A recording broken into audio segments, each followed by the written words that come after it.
Hey friends, happy Monday and thanks for joining us for Unscripted on 13 Plus. I'm Anna Orsini. And I'm Kirsten Courier. We hope you're having a great Monday so far. We do want to start with some late breaking news. We've been following this since early yesterday morning. We know Tucson police are investigating an officer-involved shooting after a standoff in Midtown.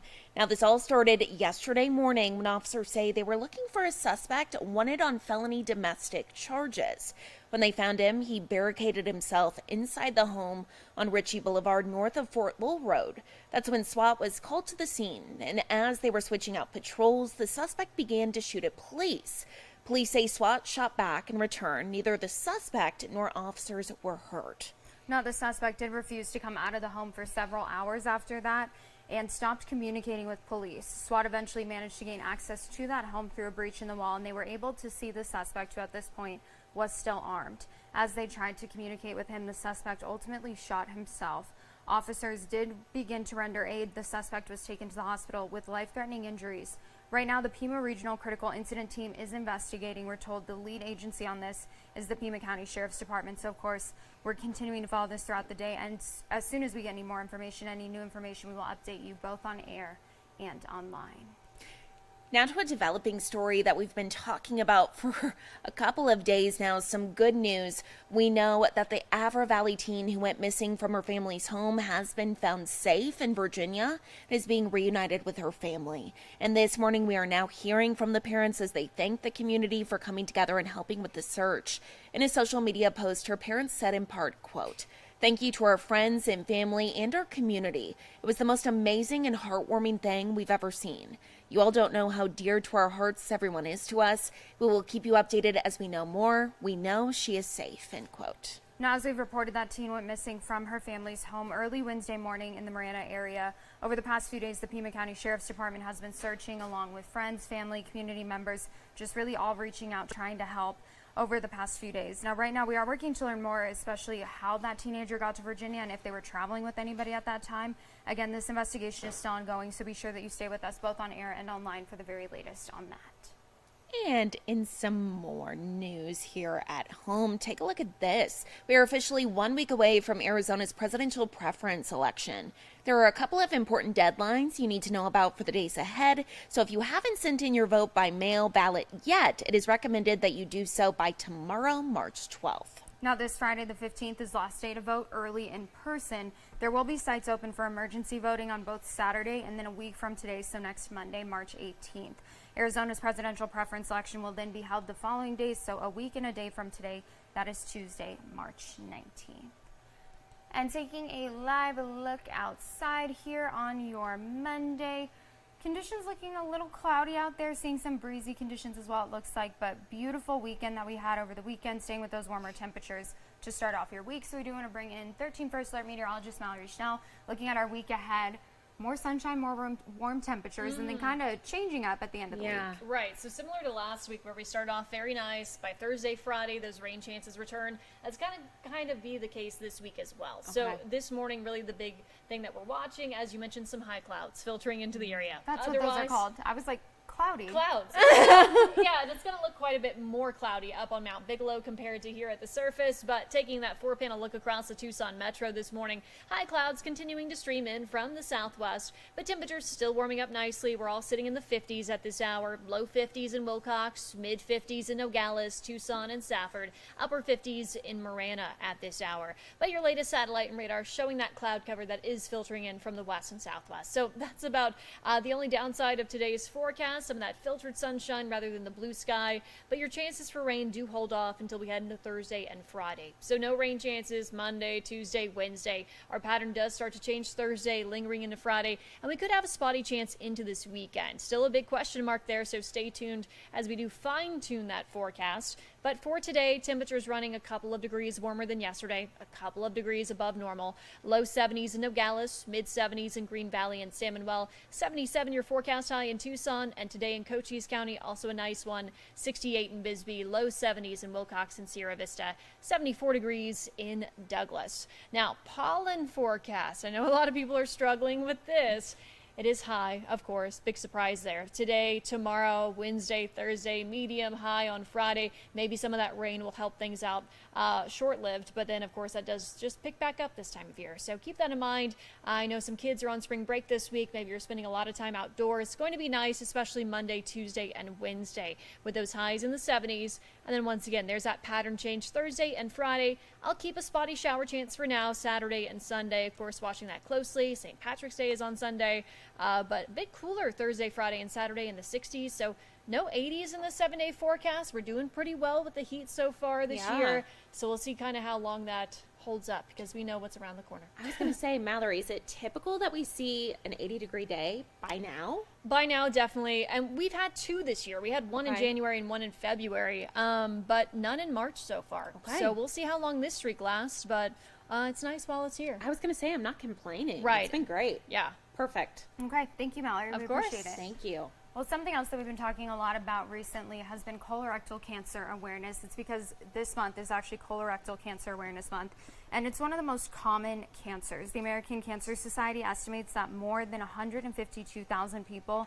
in the United States will be diagnosed with colorectal cancer this year, and more than 53,000 will die from that disease. However, the number of people who have been diagnosed has steadily declined since the mid-1980s due to increased screening and changing lifestyles. So we do want to go ahead and bring in a local expert, Dr. Lee, with us here today to talk a little bit more about what people can do when it comes to colon cancer, because we talked a little bit about trends last week, those numbers of cases starting to get lower as far as age groups go. So what can people do to protect themselves? I think the most important thing is to get screened. Yeah. Everybody hears that you got to get screened by the age 45 now, if you're an average risk patient. And screening is very easily done with colonoscopy. Colonoscopy affords 2 things. It will detect your colon cancers and also remove any colon polyp that has the chance to turn into a cancer years later on. And then the other thing is, if people are sort of still scared about getting the colonoscopy, there are at least several other ways to get screened. Doesn't sound very appetizing, but sending your stool in for these tests called, we just had the Cologuard Classic. So that's another good way to detect colon cancer. Now, we talked a little bit about some people are at higher risk. Maybe they have some people who had colorectal cancer in their family, or maybe their doctor was like, hey, maybe you should get screened now. Is there one screening that's better than another? Or? I still feel like the gold standard, at least in this country, is colonoscopy. Getting that is so important because it does 2 things. It detects and it gets rid of things that will turn into cancer later on. How often do people need to go and get a colonoscopy? Usually, right now, the guidelines are starting at age 45, once every 10 years, if there's no family history or anything like that. Your doctor will tell you if you fit in the high-risk category where you need to get the screening done more frequently. If you're going with the Cologuard, it's once every 3 years. And what exactly are some of those risk factors? Well, main one people talk about is hereditary. But you have to realize that the vast majority of colon cancers detected in this country is actually, we have no obvious hereditary factor. More than 90% are not associated with a family history. So with family history, the main ones are genetic problems, like there's patients who can have a bunch of polyps. And then if there's a lot of people in your family with colon cancer, then you got to have your ears perked up for that. Other risk factors are inflammatory bowel diseases like Crohn's or ulcerative colitis. And then last are a lot of the environmental things such as diet and lifestyle. And these have an association. You can't say, oh, if I have a high-fat diet, I'm diabetic, overweight, or smoke, that I'm going to get colon cancer, but these contribute to your overall risk factors. Now, I think with certain cancers, breast cancer, obviously you can feel for changes. Skin cancer, you can keep an eye on a mole or something. But you're probably not looking at your colon on a daily basis. So what are some of the things that you may see as like indicators if you haven't gotten a colonoscopy or any of those screenings done? You should be looking, a lot of people look at either bleeding in your stools. If you see blood in the stools, while a lot of it is from like hemorrhoids and really benign conditions, it could mean that you have, the start of a colon cancer that you're trying to see. Another thing could be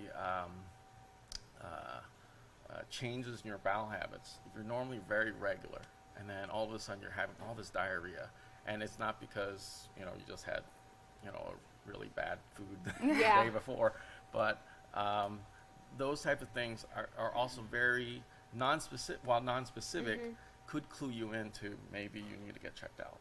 Okay. And something that we talked about last week as well is, let's say you do get one of these screenings and they do see something irregular. If you treat it quickly or at the onset, you have a better chance of being able to fight this cancer. Correct. Survival for stage 1 colon cancer is over 90%. Oh, okay. If you get down to stage 3, it gets down to almost 50, so that gets cut significantly. Are there any preventative steps that people can take to prevent colon cancer? I think that the vast majority, you can't change your family genetics, but a lot of the lifestyle things that we talked about, so avoiding processed meats like deli meats, hot dogs, sausages, those type of things, quitting smoking, starting a high fiber diet, eating lots of fruits and vegetables, an active lifestyle, those are all things that, aren't just going to help you with colon cancer, but your well-being in general. Okay. Anything else, Dr. Lee, that you want to talk about that we didn't mention? I think that I can't stress this enough is you got to get your screening. Okay. Yeah. Get your screening. I just, especially, I think that a lot of the data that has been presented up to this point has been pre-COVID. And since COVID, there were a lot of people not getting their screening. We're just waiting for that explosion of cases to come because people haven't been doing their screening during the COVID. Right. Okay. The risk and reward kind of outweighs. I mean, colonoscopy, I can't imagine it's very fun, but when it comes to being treated for cancer, it's a lot more fun than that. So, Yeah. It's preventable. Exactly. okay. Thank you so much. We Thank you appreciate so you being much here for with us being today. here. Thank you for having me. Awesome. Well, something else we want to take a look at today when it comes to local news. Look at this. On a much brighter note today here at home, the Reed Park Zoo welcoming yet another baby this year. This is the new baby elephant that Look was how born. cute. I know he's teeny tiny. Well, teeny tiny for an elephant, not teeny tiny in general, because he was actually 265 pounds at birth. But they welcomed this new baby last Friday. Oh my gosh. So the calf, whose sex has not yet been determined, is sticking close to mom and nursing without a problem. So the new calf expands the zoo's elephant herd to 5, joining Simba, big sisters Nandi and Penzi, and group mom Lungili. So sweet. Very sweet, and I hope they do the same thing where they have you go on and vote on the names. 'Cause I know. Right now we're 2-0. Carson and I are. For We are. names, we are. So I would like to make that 3-0. Lots of babies lately Lots of at the babies zoo. We love to zoo. see it. Yeah, we do. Well, something else that you probably have seen a lot about recently, of course, the Oscars last night. Lots going on from the red carpet to some announcements. And it was a big night in Hollywood. Heading into the night, Oppenheimer led with 13 nominations. Poor Things had 11, and Killer of the Flower Moon had 10. Now, Oppenheimer coming away being the big winner of the night, winning 7 Oscars, including Best Picture and Best Director.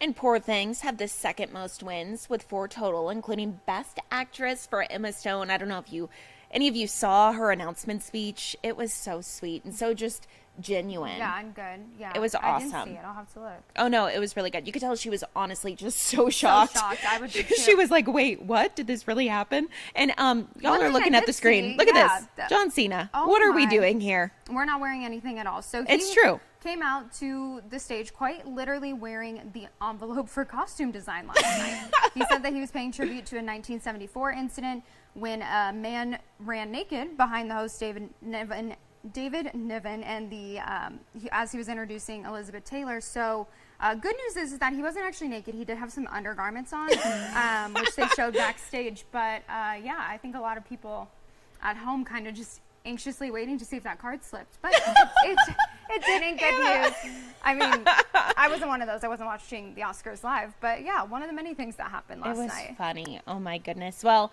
stars also used the big night to call for a ceasefire in the Israel-Hamas war. Stars like Billie Eilish stepped onto the red carpet in matching red lapel pins. The pins call for a ceasefire in the Israel-Hamas war, which Palestinian health authorities say has resulted in 30,000 deaths in Gaza since October.